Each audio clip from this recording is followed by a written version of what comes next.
Yo, what's going on, guys? So we have got a bombshell dropped on us. We got lots of news. First of all, happy release days, guys. The Digimon TCG is finally available to us as of February 12th, 2021. And with that, we've got some rule updates as well. So I'm on the official Digimon website. I'll have this link in the description if you are interested. But as you guys may have heard, we have finally gotten our first restricted cards for tournament play. We finally got what is effectively our own Forbidden Limited list for the Digimon TCG, and this is huge. So I think this is a good thing for the game personally. I think, card design would inevitably get a little bit out of hand. We're already kind of seeing that with Great Legend and Battle of Omega. Some of those cards are kind of crazy, and I made a video in the past about how I thought Green would essentially become Tier 0 post-Union Impact with access to cards like Ceresmon, Mega Gargomon, and especially Hidden Potential Discovered. That is the main problem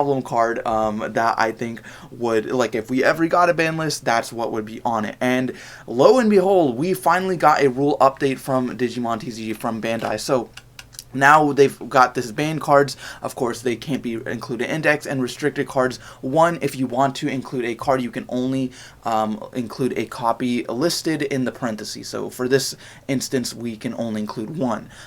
Note that banned and restricted cards may be removed depending on the current competitive environment. So maybe if, for some reason down the road, these cards become less broken, then they'll be released. So I think this is a good thing. I think the flexibility that allows for cards to return is also a good thing, and this is effective Thursday, April 1st. So the cards we've got restricted that you can only play one of, or I guess it's just card, is Argomon.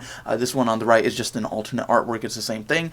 Now I think this makes sense. The Digisorption mechanic is just super powerful, and being able to get free ultimates out for effectively nothing, just resting on your own Digimon, is pretty ridiculous, and in tandem with Hidden Potential and other things like that, I think it is a good thing that this card is at 1. Now, we still do have Blossomon, so, that's the thing, but being able to reduce the number of Digisorption targets, I think, is important. Now, the other card that we have restricted is Hidden Potential Discovered itself. I think this is fantastic. I'm super happy this card is going to 1. This does not make Green unplayable, like, by any means. If you think this makes Hercules, Kabuterimon, and Chaosmon any less of a threat, you are sorely mistaken. So, I'm glad this card is going to 1. I think it is much more healthy for the game to see this. But yeah, guys, so we finally got our Forbidden Limited list in the game now. There are currently no banned cards, but that might change in the future. Who knows?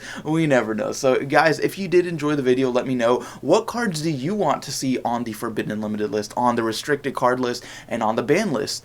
What do you guys think? What are your thoughts? Let me know in the comments below. And one more thing I forgot to mention is that we actually did get our first errata for the Digimon TCG as well. Now, this is important because it shows that Bandai is willing to errata cards and willing to change their text just to benefit the game. We've seen that in other games such as Yu-Gi-Oh! So this card for a delicate plan, if you don't actually know what the original card said, now this only works on option cards for like the errata, but the original card said that your Digimon, whenever it checked a security card, it didn't activate any security effects. And I think they kind of future-proofed this, or like they didn't have the insight to think like in the past they weren't gonna make security Digimon, but now this only works on option cards. Previously in the meta game, it would have worked on the security Digimon, the new security blocker, and all sorts of stuff like that. So I'm kind of glad they did change this and make it a little bit less ridiculous. But yeah, guys, what are your thoughts? Let me know in the comments below.